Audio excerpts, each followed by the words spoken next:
ఒక్కొక్క ప్రాంతంలో ఒక్కొక్క విధంగా చేపల పులుసు తయారు చేస్తూ ఉంటారు. నేను ఈరోజు విజయవాడలో మా అమ్మగారు ఎలా తయారు చేస్తారో మీకు ఈ విధంగా ఒక్కసారి ట్రై చేయండి. చాలా అంటే చాలా టేస్ట్గా ఉంటుందండి. హాయ్ ఫ్రెండ్స్, నమస్తే, వెల్కమ్ టు అనూస్ కిచెన్. ఈరోజు నా రెసిపీ మా మమ్మీ చేపల పులుసు ఎలా తయారు చేస్తారో ఈరోజు చూపించబోతున్నాను. ఉప్పు వేసి బాగా క్లీన్ చేసుకొని 3-4 టైమ్స్ వరకు కూడా ఈ చేపలన్నింటిని కూడా ఒక మూకుళ్ళలో వేసేసాను.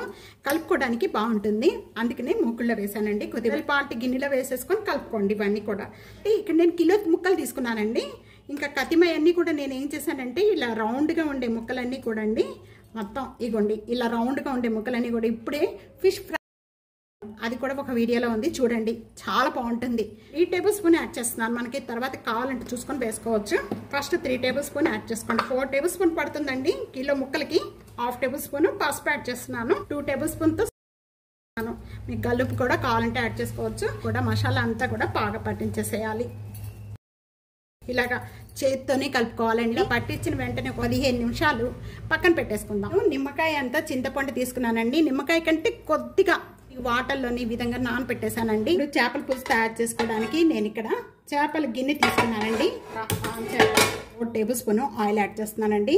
మనకి ఎక్కువగా చేపల పులుసుకి కొద్దిగా ఆయిల్ ఎక్కువగానే పడుతుందండి. ఆయిల్ బాగా కాగిపోయిన వెంటనే కూడా 1 టేబుల్ స్పూన్ జీలకర్ర యాడ్ చేస్తున్నాను. 1/2 టేబుల్ స్పూన్ మెంతులు, 1 టేబుల్ స్పూన్ ఆవాలు యాడ్ చేస్తున్నాను. ఇక్కడ వేగుతూ ఉండగానే ఇక్కడ ఈ సైజు ఆనియన్స్ నేను ఒక అండి బాగా పెద్ద అనుకోండి ఒక 4 తీసుకుంటే సరే. మెంతులు వేగపోయినాయి అనుకోండి చేదొచ్చేస్తుంది. బాగా ఇక్కడ మెంతులన్నీ కూడా బాగా వేగిపోయినాయి అండి. మంచి స్మెల్ వస్తుంది. వేగిపోయిన వెంటనే ఇక నేను ఆనియన్స్ యాడ్ చేసేస్తున్నాను. చిన్న చిన్న మూత పెట్టేసుకున్నాం అండి. మూత పెట్టేసుకొని మీడియం ఫ్లేమ్లో ఒక 2 మినిట్స్ వరకు కూడా ఇలాగే పెట్టేస్తే ఉల్లిపాయ బాగా మగ్గిపోతుందండి.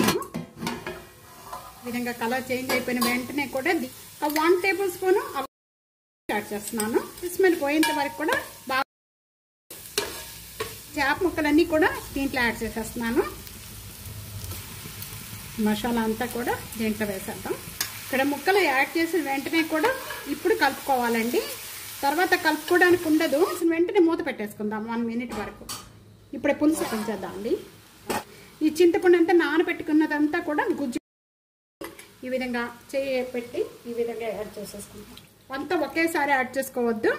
నేను 3 టేబుల్ స్పూనే వేసానండి. కారం పడుతుంది. ఒక్కొక్క చింతపండులో పులుపు ఎక్కువ ఉంటుంది, ఒక్కొక్క చింతపండులో పులుపు అనేది తక్కువ ఉంటుంది. కాబట్టి ఈ విధంగా కొద్దిగా యాడ్ చేసేసుకొని ముందు ఈ విధంగా పక్కన పెట్టేసుకుందాం. తర్వాత అయినా మనం చూసి వేసుకోవచ్చండి. పులుసు మగ్గేటప్పుడు 1 టేబుల్ స్పూన్ కారం యాడ్ చేసేస్తున్నాను. కరెక్ట్గా మనం 4 టేబుల్ స్పూన్ యాడ్ చేసామండి. కారము, పులుపు, ఉప్పు కరెక్ట్గా ఉంటే అసలుకి చేపల పులుసు అస్సలు వదలరండి అంత. ఇప్పుడు మనం ఈ విధంగా కొద్దిగా ఇప్పుడు మనం కారం యాడ్ చేసుకున్నాం కాబట్టి కొద్దిగా ఈ విధంగా కలుపుకుందాము. మూత పెట్టేసేసుకొని ఒక 1 మినిట్ వరకు కూడా అనేది చేప ముక్కలకి బాగా పట్టి లోపలికి వెళ్తుంది. చాలా టేస్ట్. అందుకని మనం 1 మినిట్ ఇలాగ వదిలేసేద్దాం అండి. 1 మినిట్ అయిపోయిన వెంటనే ఈ ముక్కలు మునిగేంత వరకు కూడా వాటర్ యాడ్ చేసుకుందాము. నేను ఇక్కడ 3 గ్లాసులు వాటర్ యాడ్ చేస్తాను. వాటర్ యాడ్ చేసిన వెంటనే ఇప్పుడు కొద్దిగా ఈ విధంగా ఒక్కసారి ఈ విధంగా కలుపుకుందాము. నేను కరివేపాకు యాడ్ పాటు కొద్దిగా కొత్తిమీర మనం తర్వాత కూడా లాస్ట్ కూడా వేసుకోవాలండి. ఇప్పుడు మూత పెట్టేసుకుందాం. మూత పెట్టేసుకొని హై ఫ్లేమ్లో మగ్గించేసుకోవాలండి. ఆయిల్ సపరేట్ పడేంత వరకు కూడా. పులుసు మగ్గిపోయిన వెంటనే మనకు తెలిసిపోతుందండి. అసలు మంచి స్మెల్ వచ్చేస్తుంది. కరెక్ట్గా సరిపోయినాయి. సాల్ట్ అన్ని చూసుకొని కూడా మీరు వేసుకోవచ్చు. ఈ టైంలో వేసుకోవాలి. అది కూడా యాడ్ చేసేస్తున్నాను. 7-8 పచ్చిమిర్చిని మధ్యలో ఈ విధంగా కట్ చేసేసి ఇప్పుడు వేసుకోవాలి. అంతా కూడా చిక్కపడిపోయింది. ఇది చల్లారిపోయిన తర్వాత ఇంకా చిక్కపడిపోతుందండి. ఎప్పుడు కూడా చేపల పులుసు అనేది చేసినప్పుడు కంటే మరుసటి రోజు తీసుకుంటే అసలు చాలా అంటే చాలా టేస్ట్గా ఉంటుందండి. ఇది మనం దించే ముందు కొద్దిగా ఇక్కడ నేను కొత్తిమీర వేస్తున్నాను. మీరు కావాలంటే ఉల్లిబంది కూడా వేసుకోవచ్చండి. ఇంకా నేను స్టవ్ బంద్ చేసేస్తున్నాను. మా మమ్మీ ఈ విధంగా చేపల పులుసు తయారు చేస్తారండి. అలాంటి చాలా టేస్ట్గా ఉంటుంది. ఇదే విధంగా ఒక్కసారి తప్పకుండా ట్రై చేసి మీకు ఎలా ఉందనేది కామెంట్స్లో తెలియజేయండి. వీడియో నచ్చితే కనుక ఫ్యామిలీకి, ఫ్రెండ్స్కి video share and like, comment, subscribe చేసుకోవడం అస్సలు మర్చిపోతే. Thank you for watching.